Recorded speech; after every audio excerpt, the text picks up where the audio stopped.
Hello, you're on Initiative Africa. My name is Asha. Welcome to your weekly magazine featuring Africa on the move through smart innovations and initiatives that work. On our show today,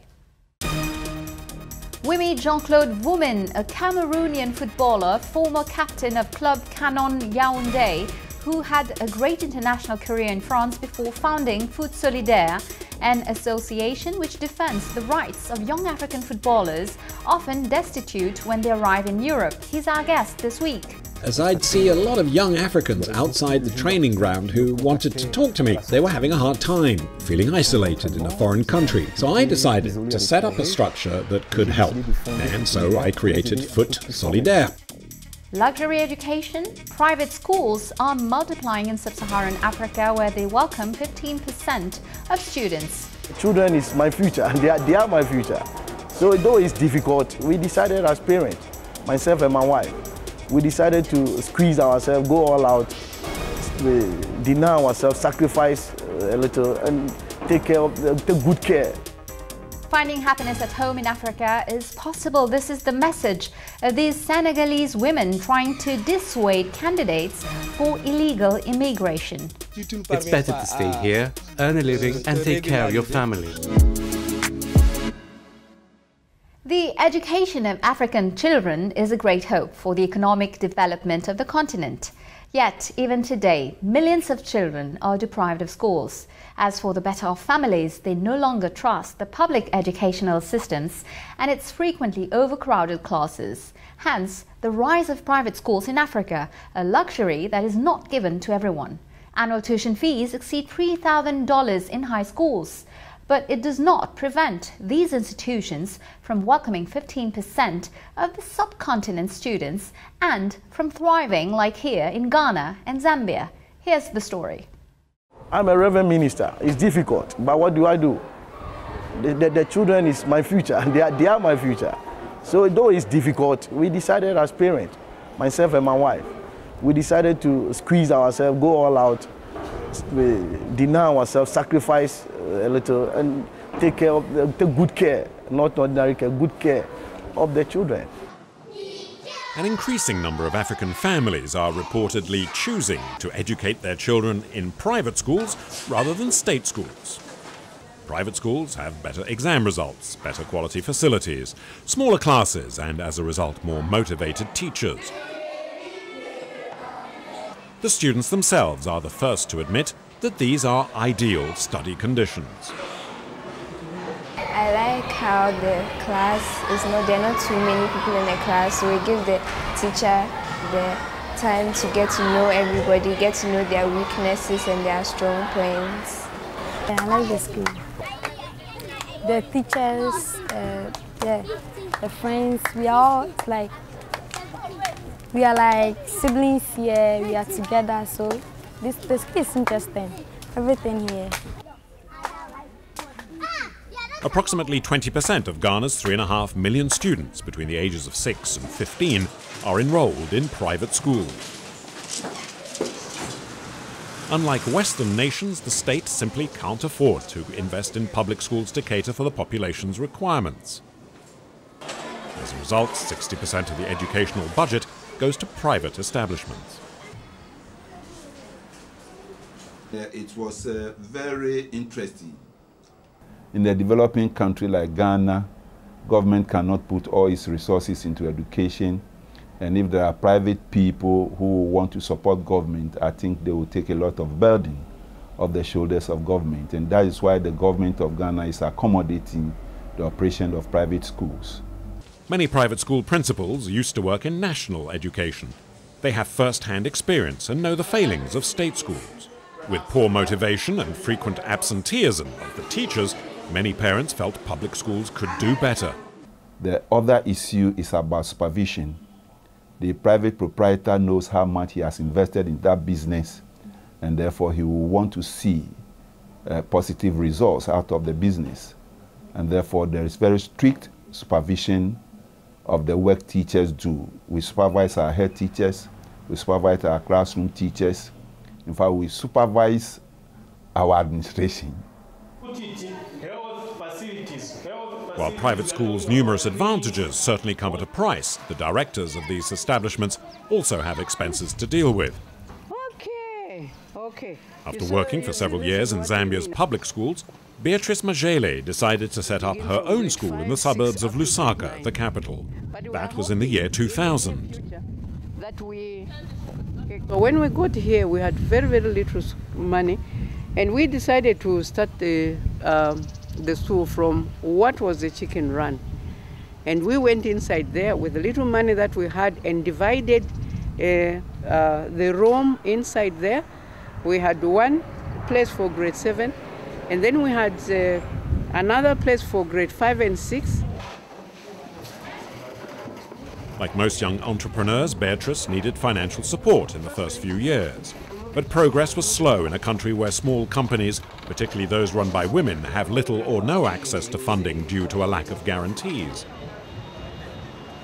In 2007, a microfinance institution agreed to lend her $74,000. Although the school is not yet completed, this was a turning point for the project.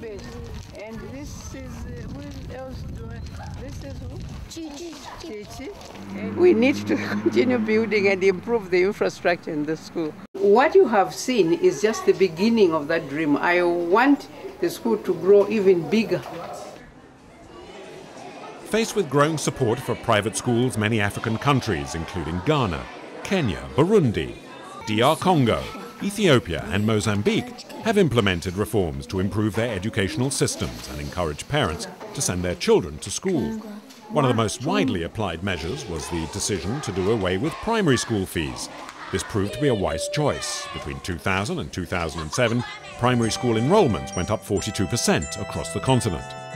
But according to Unesco's Education for All report, which was published in 2010, there is still room for improvement. 72 million children worldwide do not go to school. Almost half of them live in sub-Saharan Africa.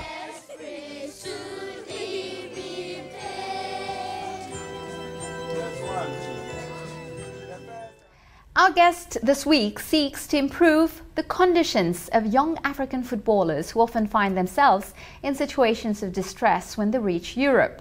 Thanks to him, things are much better. He continues to ensure that the rights of his protégés are well respected, putting an end to the illusion of European football, but by offering concrete actions to young Africans on the continent. This is what he has been putting in place. Laurence Doustras and Thierry Schiller met him in Paris. Hello, Jean-Claude Mbvoumin. You're not really the typical ex-international footballer, you could say, since you've now become an activist. Why did you create your association, Foot Solidaire? Hello, madam, and thank you for inviting me onto your show. I set up Foot Solidaire in 2000, when I was still a professional footballer, as I'd see a lot of young Africans outside the training ground who wanted to talk to me. They were having a hard time, feeling isolated in a foreign country. So I decided to set up a structure that could help.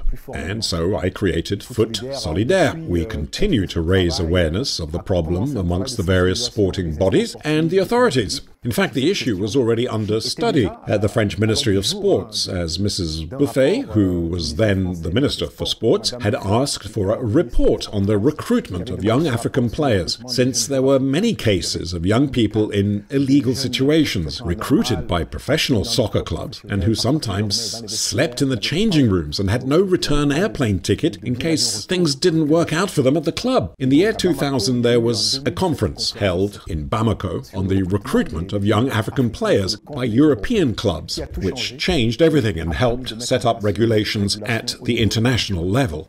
Did your initiative attract a lot of support? Ma démarche a été très soutenue au début. Oh, to begin with, very much so. There were a lot of celebrities and others that came up and said, "This is great, Jean-Claude. Keep up the good work. Sport should make sure that the rights of these kids that come from abroad are respected."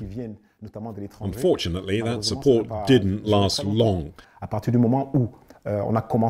Once we started to approach the institutions such as FIFA and ask them to change or at least tighten their regulations and do something concrete, things became more complicated. I honestly hadn't expected to get so much flack. But it did teach me how to operate and how to communicate better with the sports authorities and all of those involved in the sport. Today, things are better. We're well organized and we sort of reinvented Solidaire. And in January 2021, we incorporated it as an international charity. Let's return to the subject of underage kids. In 2009, FIFA set up a rule that the international transfer of a young player can only be authorized if the youngster is at least 18 years old. Aren't these regulations being applied? Just to be clear, the regulation was actually put in place in 2001. It was known as Article 12, the protection of minors. Back then it was Article 12, but in 2009 it became Article 19 when it was modified. Then there was a strengthening of this rule. We saw that some clubs or organizations were abusing some of the exemptions allowed by Article 19. So, take this example. An African player, a foreign minor, cannot be recruited, be the subject of an international transfer under the age of 18. Unfortunately, or fortunately, I'm not really sure which, there was an exemption, a small loophole in the regulations which allows a kid who is under 18 to be recruited by a club if he's in Europe with his family for reasons, quote, unrelated to football.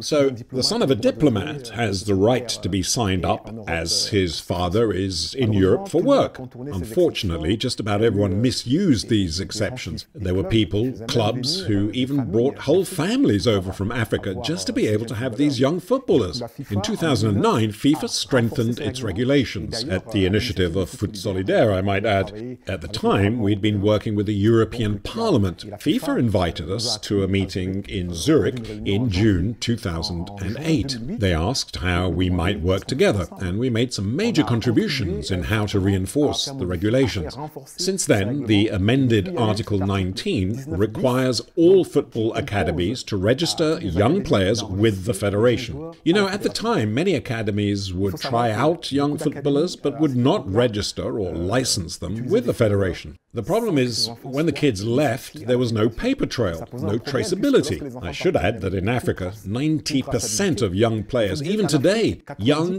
underage footballers, practice outside of the academy system, the federal system, so they have no licenses. Even if it's hidden or hard to come up with an exact number, are there still many African minors recruited by European clubs to this day? The recruitment of African underage footballers no longer only concerns Europe. There's North America, there's Asia, the Middle East, Southeast Asia. Young footballers turn up just about everywhere. In France, in Europe, in general, in the European Union, there are slightly stronger restrictions on the movement of minors, young footballers, since people are more aware of it.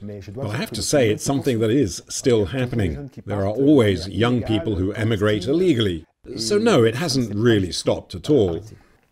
In Africa itself, do you think there's still this image of professional football in Europe as a kind of El Dorado, or is there a growing awareness among families of the risk of sending a minor abroad? The realization that football in Europe is by no means a guaranteed success. I think that in Africa today there is a certain awareness, but unfortunately, what alternative is there for young footballers and their parents? You can warn parents to take care and that migration is dangerous. Then there are examples of footballing success stories of neighbors whose children have succeeded in Europe and who have become professionals and who play for the national team. Then it's sort of difficult to hold them back. It's a legitimate dream. Even if FIFA's regulations were put in place to slow down the exodus of young footballers, what is Africa offering kids instead? Children have no football academy, not many have access to proper training, and with good training, we know young Africans could make it to Europe at the age of 18. Yet now, by the time they reach 18, most are very, very disadvantaged compared to their European counterparts. It's clearly a kind of institutional inequality. On the one hand, you're told you cannot come before you're 18, but on the other hand, you cannot afford to train yourself so that by 18, you'll be all set for professional football. football. So there's a kind of injustice. There is inequality. It's like tying your feet together and then asking you to keep up with the others. I think there is a growing awareness, even among the authorities. But the biggest challenge today is what we've been saying for years, that concrete things must be put in place for children, social and educational alternatives. There's the issue of children dropping out of school, since from the moment a young footballer drops out of school, he's adamant he'll make it in professional football. So it's a question of education, of social monitoring, of other options that should be put in place. Des alternatives.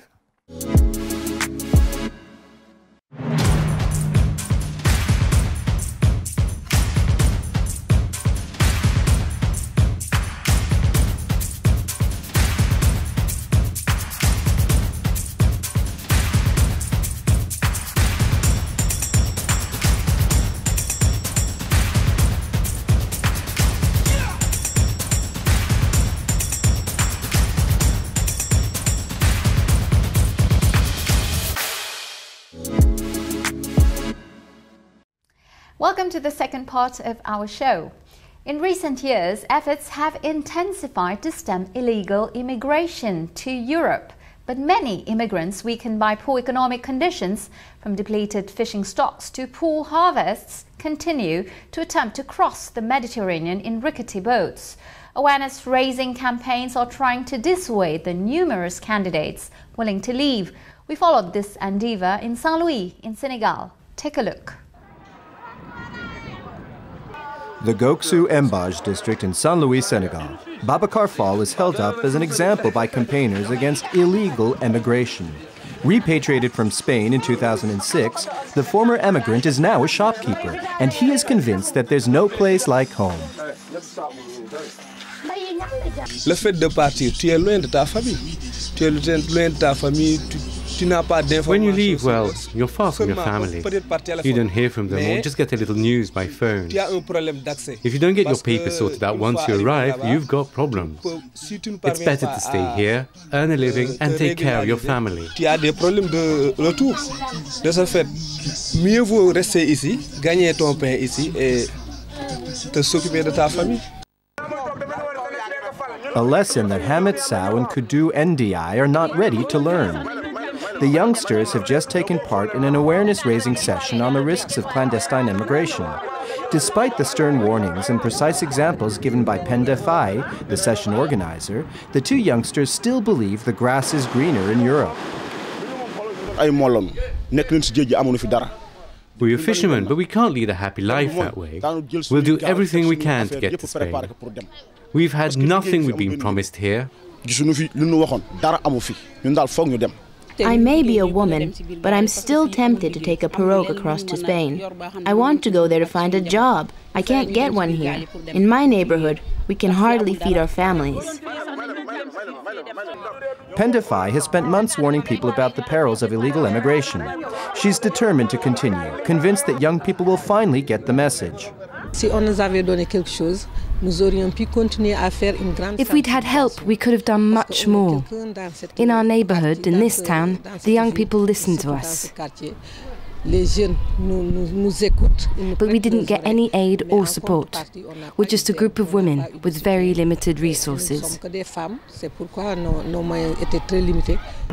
the awareness-raising session over, the youngsters want something solid. A decent job, for example. Let's get back to Jean-Claude Mbvoumin for the final part of our interview this week. He takes us back on the concrete actions achieved with his association Food Solidaire in Africa and tells us about his book, My Incredible Football Journey. Let's listen to him. What is Food Solidaire actively doing to help unaccompanied African minors? The young footballers Foot Solidaire has been helping out for 20 years are somewhat isolated, mainly unaccompanied minors in Europe. The charity has, however, always planned to expand its work to the countries of origin. And today, Foot Solidaire has formed an international federation in 20 countries. For now, 17 are in Africa, and we want to get into as many African countries as possible to set up a program that we called YOPA. That stands for Young Players Protection in Africa. And the idea is to provide social support tools for young players, including health, prevention and awareness and information via our local charities. We're in Côte d'Ivoire, in Cameroon, Senegal, Mauritania, Morocco, Benin and in Togo. So the network is expanding in Africa, which is very good news for us. The idea today is to focus on the social monitoring of children, to support them, because if we want to develop professional sport in Africa, we have to provide children with the right conditions. And to do that, we have to convince them to stay through concrete action. What do you think of the efforts to train African players that have been made on the continent in recent years through partnerships with European clubs?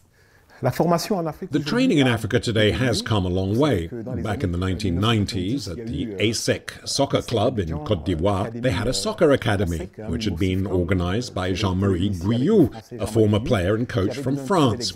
It set the standard.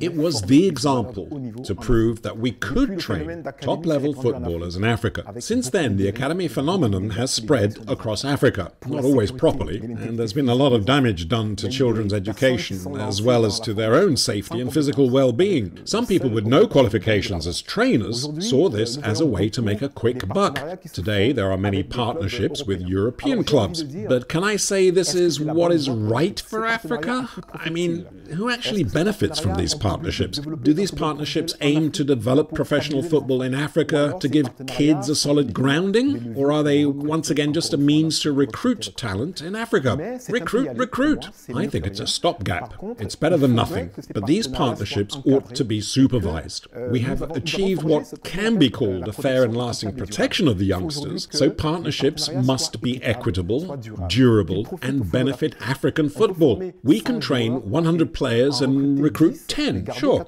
but keep 90% of the players for the local championships. It is vital Africa is structured and that trainers can contribute to this effort. I also think that there are good trainers in Africa, but today people have to understand that education comes first, and also that it's becoming increasingly difficult to get a contract in Europe because the level there has risen a lot, while in Africa it hasn't really progressed in some ways. Is the idea to give more hope? The risk is to raise hopes when there often is none. Trainers need to explain to parents what professional training involves, what are the risks, what are the dangers, what are the opportunities, and above all, to work on dual training. There are many academies that claim to do sports and studies, but unfortunately it's often more sports than studies. So the children that emerge are not professionals, they don't have a diploma, and their future prospects are hardly rosy. I would prefer it that with all the means that our professional sportsmen have, that the investors have, I would prefer it today that at Solidaire that we created schools where football can be played, rather than creating football academies where there are also some studies. We think that would be best for Africa. Your country, Cameroon, will host the Africa Cup of Nations in January 2022. This is when African players from abroad will return to defend the colours of their country. Do they have a role to play? Listen, I'm thrilled that Cameroon finally gets to stage the tournament. It will help revitalise football. Stadiums have been built, many things have been done, and it's true the Cup gives Cameroon and African football in general a lot of hope. I'll add, it's a great party. And footballers today, African footballers, our own football stars, who help make European clubs shine in the Champions League, when they come back, they also have a duty to share their knowledge, to support actions, to educate, to give the right message, to tell children in professional football this is what you need to succeed. That it's not always easy. You have to prepare. You have to do your studies. You have to remain optimistic, obviously, because that's what sport is all about. In Africa, there are tens of millions of children playing football, and the sport plays an incredible social role for Africa. Africa cannot consider football as just business. We cannot allow ourselves that luxury. Africa must use football to address issues of education, gender equality, issues of peace, social cohesion, all there is that sport can bring. And its footballers, unquestionably, have the role of spokesperson. You have just written an autobiography called My Incredible Football Journey. Can your book help improve prospects for young African footballers? Écoutez, le livre que j'ai... Well, the book was really a cry from the heart, and it's true that I was at my lowest during the period I wrote it. The charity was at a low ebb, and we wondered what we should do. Should we pack it all in? Should we carry on? And if we carry on, under what circumstances? It was during all this that I wrote this book, to highlight what I'd lived through in the 20 years of Foot Solidaire. It's about an activist organization and how someone supports the children, the difficulties that they might face, the challenges you might have, the racism you face as an African in Europe, as what we do doesn't necessarily please everyone. But fortunately, these people are in the minority. There are also times when we come up against economic and not quite, but almost political vested interests. It's at these times we realize we're only a small organization, and it's hard to know what to do to get our message heard. Luckily, the book helped me understand.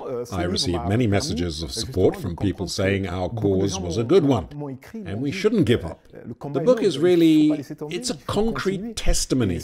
People should read it. The book is really, it's a concrete testimony.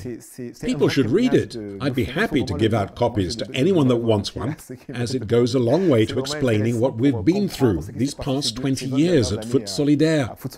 Do you think the book helped save Foot Solidaire? The book did save Foot Solidaire because many people wrote to me. It was also a journey around all the different people, different races, from different backgrounds that I met, because that's what Foot Solidaire is really all about. These days, the association takes care of children in Europe, in France. We're also in Turkey, Serbia, Spain, and France. Foot Solidaire is universal. Sport is a universal language. And in the book, I write about my travels. In South Africa, I met an old lady who was 70 years old. She was taking care of the kids in Congo. That was my incredible football journey. Jean-Claude Mbvoumin, thank you very much. It's I who thank you.